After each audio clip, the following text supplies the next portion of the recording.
Salut à tous, c'est Axel. Alors il y a quelques jours j'ai eu la chance de tester chez Sony le PSVR, le PlayStation VR, qui est la solution de réalité virtuelle de Sony PlayStation. C'est un système qui a été dévoilé en 2014 à la GDC et qui fonctionne uniquement avec la PS4. Alors ce que je vais faire dans cette vidéo, c'est que je vais vous expliquer en fait ce que c'est, dans quel contexte ce produit s'inscrit, et vous donner mon avis préliminaire, c'est-à-dire que je l'ai testé, mais je l'ai testé peut-être 1h30, donc c'est difficile de vous donner un avis vraiment complet sur le produit. Comme c'est un produit qui sera disponible que en octobre et que j'ai eu la chance de le manipuler, je pense que c'est quand même intéressant que je vous donne mon avis. Bon, 3 choses avant de commencer. D'un, je suis un peu malade, donc excusez ma voix. De 2, mes notes sont juste en face de moi, donc si vous voyez regarder un peu bizarrement, c'est mes notes. Et si vous entendez les voitures passer, c'est parce que j'ai la fenêtre ouverte, parce qu'il fait 35 degrés à l'intérieur. Alors le marché high-tech essaye de nous imposer, entre guillemets, le fait que la VR c'est l'avenir. Alors loin de moi l'idée de dire que c'est pas le cas, autant la 3D relief, qu'est-ce qu'on a eu d'autre comme conneries, éventuellement les smartwatches, je suis pas trop sûr que c'était vraiment un succès. D'ailleurs si vous regardez au dernier MWC, il n'y avait plus aucune smartwatch. Par contre la VR, il y a un vrai truc quand même, si le produit est suffisamment bon, et pour l'instant je suis en train de tester petit à petit certains trucs pour vous donner mon avis. Donc il y a différentes offres sur le marché, je reviendrai là-dessus en fin de vidéo, mais il y a des offres qui commencent pas très chères, il y a des offres plus chères, il y a des offres extrêmement chères, je pense notamment chez HTC, puis là on a un truc un petit peu entre deux, qui fonctionne donc de pair avec la PS4. Alors je vais commencer par vous parler du design finalement du système, et du masque, on va dire du casque VR. Donc je vais appeler ça un masque parce qu'en fait c'est pas vraiment un casque dans la mesure où il n'y a pas de système audio intégré, donc bon je sais pas. Donc c'est un masque avec un écran OLED à l'intérieur de 5,7 pouces. C'est du 1920 par 1080. C'est du Full RVB, donc en fait ce que vous avez c'est 2 fois 960 par 1080, donc c'est une densité de pixels qui est pas incroyable, mais qui est on va dire suffisante, mais moindre que par exemple un Vive. Ça vous donne un champ visuel de 100 degrés, et il y a un taux de rafraîchissement de 120 Hz. Comme je disais, il n'y a pas d'audio intégré, soit vous mettez un casque en plus, soit vous utilisez les écouteurs qui sont fournis avec le PSVR dans la boîte. Après au niveau des contrôles, ça se passe soit avec un système d'expérience sans manette, même si de toute façon dans les menus il faudra toujours se promener avec la manette PS4, c'est la DualShock 4, mais vous pouvez juste tourner la tête et expérimenter quelque chose, enfin avoir une expérience. Ou bien vous avez des jeux, vous avez besoin de la manette PS4 à proprement parler, qui est nécessaire parce que elle a des capteurs intégrés qui sont utilisés. Ou bien, et c'est là que ça commence à devenir intéressant, vous avez les manettes PlayStation Move qui sont pas proposées dans la boîte, vous en achetez 2 en plus, et vous pouvez dans certains jeux tirer, attraper des choses, un petit peu à la manière des deux manettes on va dire qui sont fournies avec le HTC Vive. Donc ça c'était une petite introduction sur toute la partie on va dire plus spec en bref et fonctionnalité, mais pareil très bref, vous inquiétez pas, je vais rentrer dans les détails. Maintenant côté design, finalement c'est quelque chose qui est assez intéressant, c'est quelque chose d'imposant mais de léger. Alors c'est relatif, c'est 610 grammes apparemment, qui est dans des tons assez intéressants, enfin plutôt classe on va dire, très PlayStation, très Sony, du noir et du blanc, avec des LED, il y a 9 LED à l'avant et il y en a aussi à l'arrière qui sont détectés par la caméra, je vous en parlerai dans un instant aussi de ça. Et qui en gros ça donne un côté un peu sympa, mais elles sont bleues ces LED, voilà, bref, mais ça c'est plus un côté fonctionnel. Je l'ai trouvé à la manipulation relativement fragile, c'est-à-dire que il faut faire attention quand vous l'ouvrez, de pas attraper l'affichage, etc. Donc il y a un bouton à l'arrière, vous tirez, ça s'ouvre, vous l'ajustez à la tête, et c'est relativement confortable. Quand je l'ai testé, il faisait très chaud, c'était il y a quelques jours, on est l'été, il fait chaud, et la clim chez Sony marchait pas. Et c'est intéressant parce que du coup je l'ai testé en plutôt mauvaise condition on va dire, et malheureusement j'ai eu de la buée à l'intérieur dès le début. Alors bon, c'était au bout d'un moment ça s'est un peu calmé, mais c'est vrai que dès le début j'ai eu de la buée à l'intérieur, je voyais mal dedans. Après ça s'est calmé, ça allait. Mais c'est pas un truc qui est... J'ai lu des articles comme quoi il y avait quand même un système anti-buée. Honnêtement, moi j'ai eu de la buée directe, mais en même temps il faisait peut-être une trentaine de degrés à l'intérieur, peut-être un peu moins. Mais bref, peu importe. Donc ça, c'est à prendre en compte. Il tient bien sur la tête quand vous bougez. Globalement, il y a même des jeux où vous bougez vite fort la tête comme ça et il tient bien sur la tête. Mais il y a quelques petits détails, genre par exemple à l'intérieur, autour du nez. En fait, le truc de ces masques, c'est qu'il faut s'adapter à tous les visages. Et c'est compliqué. Et du coup, il y a des systèmes, là par exemple, il y avait un truc qui se collait sur le nez, ça fait des petits morceaux de plastique. Et honnêtement, c'était super désagréable. Enfin, c'était pas super désagréable, c'était pas agréable. Ça allait dans un sens, dans l'autre, et moi ça m'a gavé. Mais c'est des détails comme ça. Mais moi je sais, quand j'ai testé rapidement le Vive, j'ai pas eu ce problème.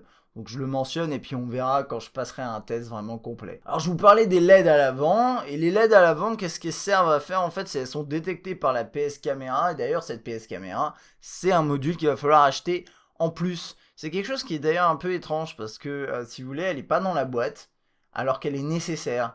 Et pour moi, ça n'a aucun sens. Mais la PS Caméra, il faut... Enfin, si, ça a du sens parce que peut-être que vous avez acheté la PS Caméra en dehors. Et effectivement, dans ce cas-là, ça peut avoir un intérêt. Si vous avez le Move, ou si vous avez, je sais pas, ou si vous faites autre chose avec, je sais pas ce qu'on peut faire avec.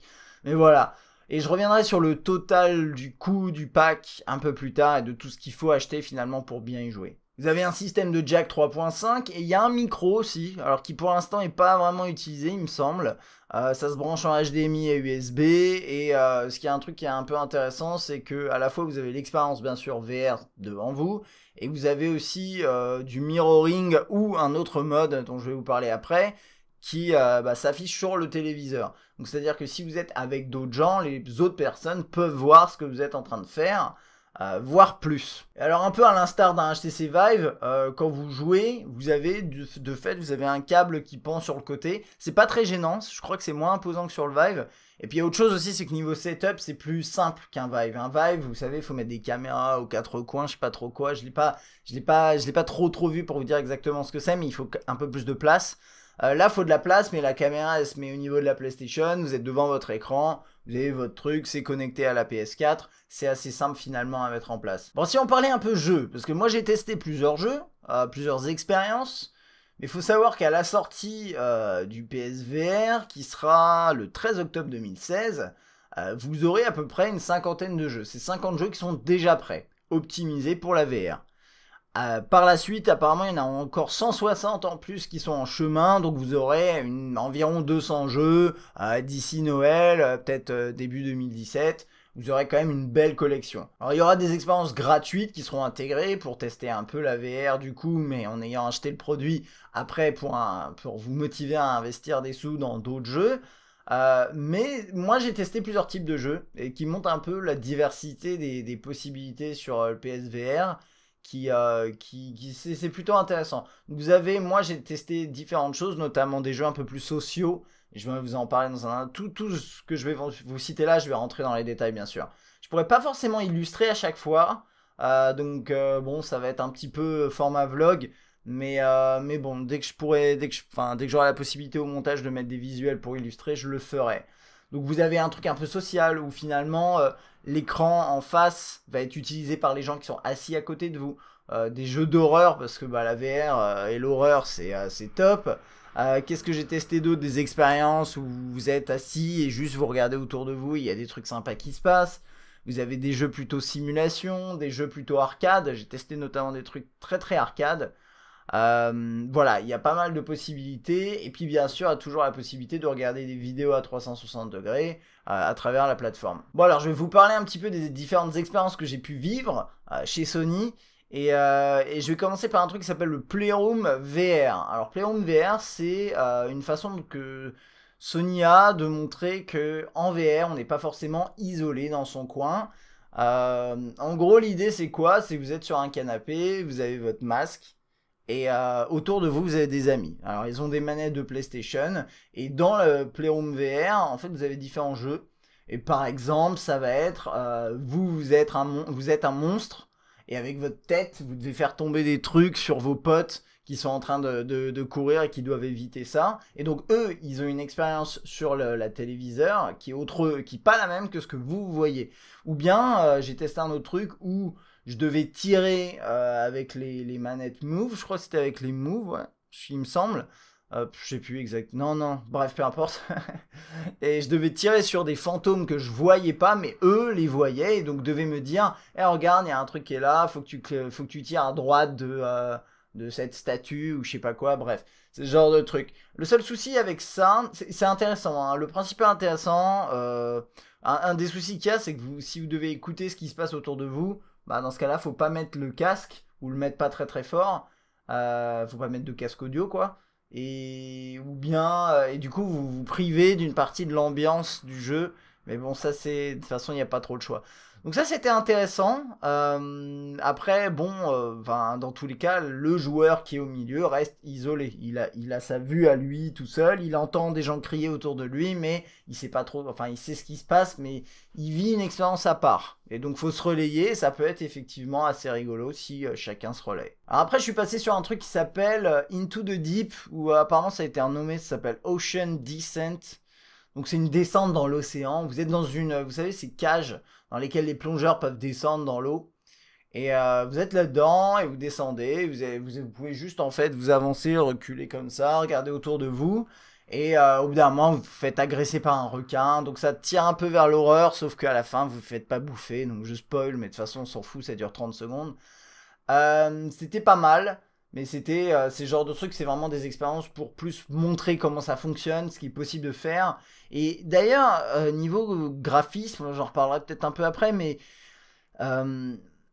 j'ai trouvé que globalement, tous les jeux que j'ai testés en VR sur le PSVR pour l'instant, les graphismes, ça me faisait plus penser à de la PS3, quoi. Et c'était pas incroyable. C'était pas incroyable. C'est pas moche, mais c'est pas fou.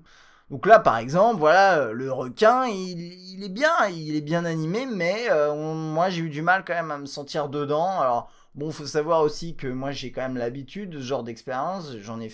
J'ai utilisé plusieurs accessoires, j'ai testé plusieurs produits.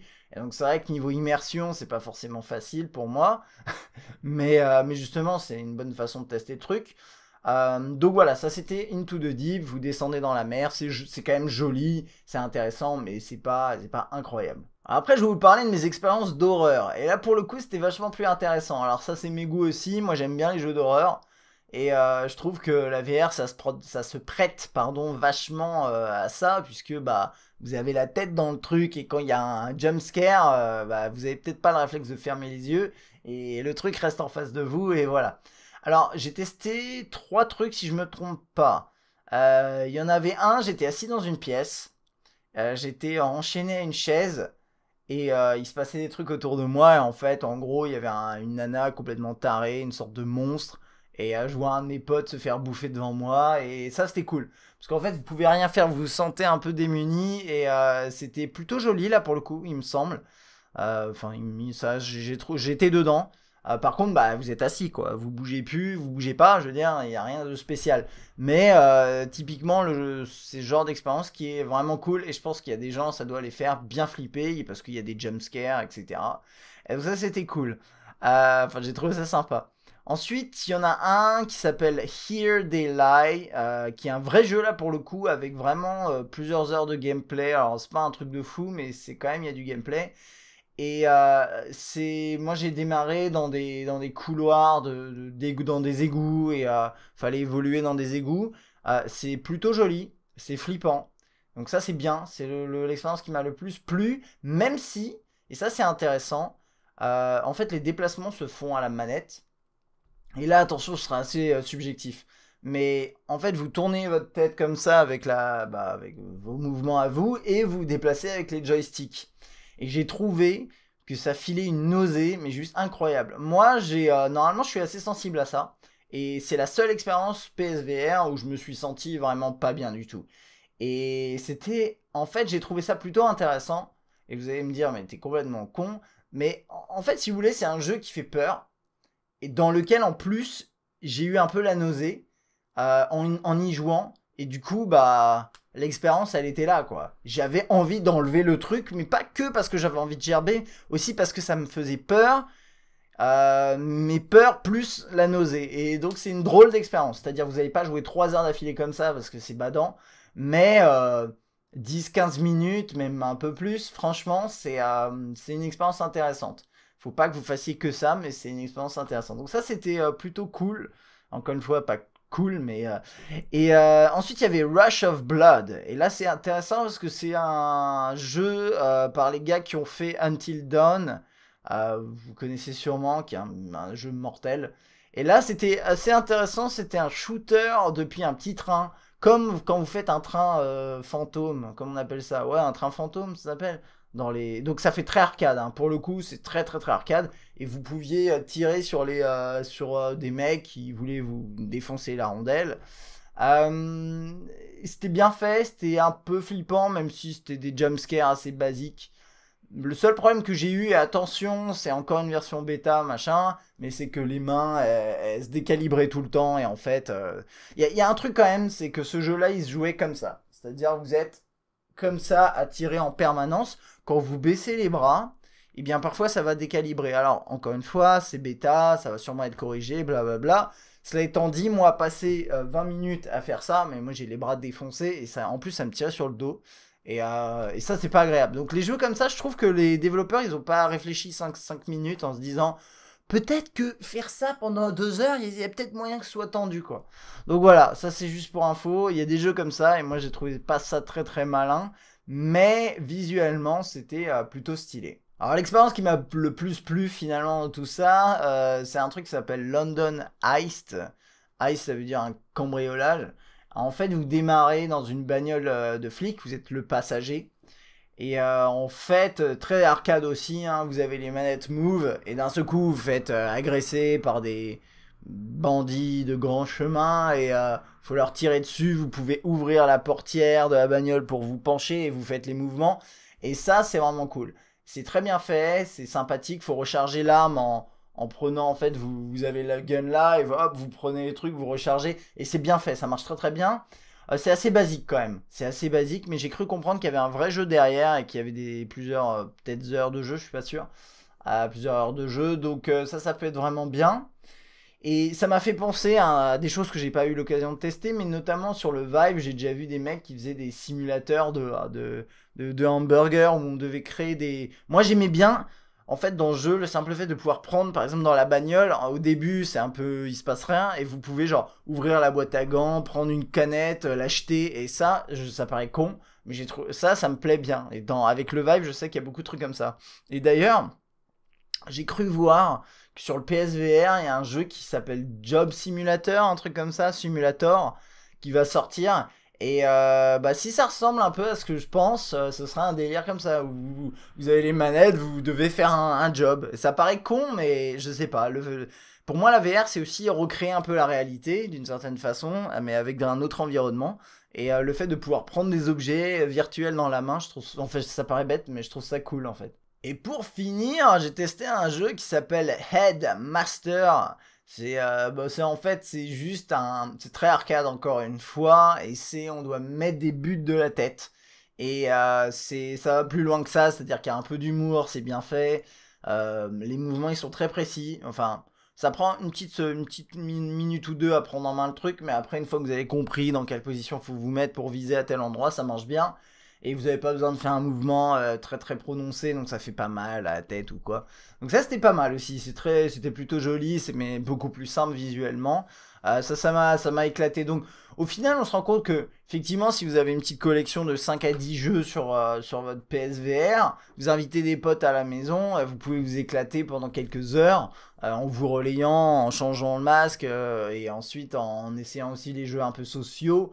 Mais ce qui va être plus intéressant, c'est les expériences un peu d'horreur, c'est genre ce genre de truc où vous tapez dans le ballon, c'est des job simulators où vous éclatez, quoi, ça peut être drôle, et effectivement, ça marche bien. Bon, avant de passer à tout ce qui est prix, et puis comparer un peu à la concurrence en termes d'équipement, etc., niveau immersion, j'en ai un peu parlé, hein, mais je l'ai trouvé plutôt bonne. Le seul truc, c'est comme je vous disais, moi j'avais un peu de buée dans le machin, donc ça me faisait prendre un peu de distance naturellement. Donc ça c'était pas incroyable au début, après ça s'est un peu arrangé. Et c'était... Le masque, il est relativement confortable quand même, assez léger, donc ça va. Et au final, je trouve que c'est assez proche d'un Vive. Mais et là, c'est la deuxième partie. L'immersion, c'est lié aussi au graphisme, à mon sens, parce que si on se retrouve pas dans le truc, voilà. Et on voit quand même un peu les pixels, même si c'est pas trop gênant, mais on les voit quand même. Et visuellement, pour l'instant, ça, c'est pas une claque, quoi. C'est, pour moi, c'est de la PS3, et ça, j'arrive pas à le comprendre. Peut-être je me trompe, hein, mais visuellement, j'ai pas trouvé ça incroyable. Donc, je suis dedans, mais pas tant que ça. Voilà. Par contre, dans les jeux plus cartoon, un peu bah, par exemple le Headmaster avec les, c'est clairement pas une simulation, je veux dire. Enfin, c'est très très basique comme gameplay. Bah, on se sent un peu plus dedans, mais c'est parce que c'est fun. Alors que si c'est un jeu d'horreur mais qui est très très moche visuellement, c'est difficile de se sentir dedans. Mais en tout cas, voilà, j'espère qu'ils vont un petit peu retravailler certains jeux, qu'on va voir des trucs un petit peu plus réalistes, un peu plus sexy visuellement à la sortie. Bon, je vais vous parler dispo et prix. Je vous ai dit 13 octobre 2016 pour la sortie, donc pile à peu près pour Noël, donc ça c'est une bonne chose. Et comptez, alors, 399 et 99 centimes pour le masque, avec des écouteurs qui sont fournis, avec le matériel en plus, hein, genre les câbles et tout, bien entendu. Maintenant, pour ça, ensuite, faut ajouter la caméra, la PS Caméra qui est absolument nécessaire. Si vous n'avez pas la PS Caméra, vous pouvez pas jouer. 59 euros et idéalement les PS Move qui sont à 29 euros pièce. Il faut en avoir deux, sinon ça n'a pas de sens. On se retrouve à peu près, moi j'ai fait le calcul à 845 euros si j'ajoute bien sûr la PS4. Hein, c'est le pack total VR qui est à 845 euros. Maintenant, 845 euros, c'est en ayant aussi une console PlayStation, une PlayStation 4 qui peut servir à autre chose. Elle fait lecteur Blu-ray, elle fait bien sûr console de jeu. Donc voilà, donc c'est pas une solution pas chère, mais c'est une solution qui est assez intéressante pour ceux et celles surtout qui sont déjà équipés d'une PS4. Alors, pour mettre un peu en comparaison, le HTC Vive actuellement c'est 899 euros le système plus un PC puissant. Alors un PC puissant c'est quoi? Il recommande une GTX 970 et une GTX 970 ça coûte environ 250-270 euros juste la carte graphique. Et après il faut monter le PC qui va avec, donc je dirais un PC à peu près 1000 boules au moins. On va aller peut-être un peu moins si vous avez de la chance, mais disons qu'à 1000 euros vous avez un PC, donc ça peut aller potentiellement jusqu'à 2000 euros le setup pour faire fonctionner un Vive. Alors ça peut descendre jusqu'à 1500 si vous avez un peu de chance ou si vous faites une config vraiment aux oignons. Moi j'ai testé avec ma 770 sur le Vive. En fait dans Steam vous avez un truc pour checker si c'est compatible. Et en fait mon processeur il allait etc. Et c'est juste le GPU où il m'a dit ouais t'as 770 c'est un petit peu juste mais ça peut fonctionner. Donc potentiellement, vous pouvez avoir une machine avec un bon pros d'il y a quelques années comme le mien et avoir une 970 en plus. Vous avez une conf qui peut tourner avec le Vive. Pour moi, pour l'instant, c'est le Vive, c'est l'expérience la plus sympa que j'ai eue, mais j'ai pas encore eu l'occasion de le tester vraiment longuement. Et donc, on va dire que le PSVR et le HTC Vive, c'est les deux solutions qui vont arriver là, enfin qui sont là, mais pour le PSVR qui arrive, qui coûtent les plus chers, mais qui sont sûrement les plus convaincantes. À côté de ça, finalement, vous avez quoi? On a le Gear VR par exemple, 80 euros plus un smartphone compatible, donc un S7 à 550 euros, ça fait à peu près 650 euros la solution, mais comme pour un cardboard à 3, entre 3 et 20 euros plus un smartphone compatible, l'expérience est quand même pas incroyable. J'en ai déjà parlé dans mon test du Gear VR, c'est loin d'être fou. Et c'est pour moi, c'est assez intéressant parce qu'aujourd'hui, si vous voulez, vous avez différentes solutions. Il y a des solutions qui démarrent très très peu cher, on va dire, parce qu'il suffit entre guillemets d'avoir un smartphone compatible et d'acheter un masque soit en carton, soit un truc un peu plus complet. Et puis après, vous avez en fait un gros saut en termes de prix, là, tellement haut qu'il dépasse du champ. Et qui va coûter minimum 800 euros pour avoir l'expérience qui va bien. Donc voilà, ça c'était pour mon petit tour un petit peu des différents produits. J'ai pas fait le tour de tous les produits, mais les quatre éléments qui me viennent en tête pour faire de la VR. Alors mon avis en deux mots, hein, parce que là la vidéo est déjà suffisamment longue, mais globalement j'ai un avis plutôt positif. J'ai eu une bonne expérience avec ce PSVR. J'ai trouvé ça bien plus convaincant que les expériences sur smartphone, mais ça, on va dire c'est normal, mais c'est important de le mentionner. Par contre, j'ai trouvé que c'était peut-être un peu moins sympa que le Vive, mais encore une fois, j'ai pas eu l'occasion de tester longuement les deux produits, donc je reviendrai là-dessus prochainement, enfin, si j'ai eu l'occasion de les tester. C'est très réactif, il y a aucun souci là-dessus. Visuellement, c'était pas une claque, mais c'était pas mal quand même. Donc voilà, moi je pense qu'il y a aussi un gros potentiel au niveau de la variété des jeux. Là, comme je vous disais, 50 jeux à la sortie, 150, 160 après. On va avoir beaucoup de jeux. Et puis c'est Sony derrière. Sony, ils vont mettre les moyens pour offrir une bonne expérience a priori. Il y a beaucoup de développeurs qui sont intéressés. Donc on devrait voir pas mal de jeux arriver. Et pour toutes les personnes qui sont déjà équipées d'une PS4, vous allez pouvoir enfin avoir une bonne expérience VR dans votre salon. Et ça peut être très sympa. Donc voilà, ça c'était mes premières impressions et mes explications aussi sur le PSVR. Que j'ai eu l'occasion de tester. Si vous avez des questions, bien sûr, n'hésitez pas à laisser un petit commentaire. Si vous avez le Vive et que vous voulez aussi rajouter peut-être des informations pour me dire ce que vous pensez du Vive ou de la VR globalement. Est-ce que vous pensez que la VR c'est vraiment un des éléments d'avenir dans le high-tech ou pas? Si cette vidéo vous a plu, n'hésitez pas à appuyer sur like, c'est toujours sympa, et à vous abonner. Puis moi je vous dis à très bientôt. Allez, ciao!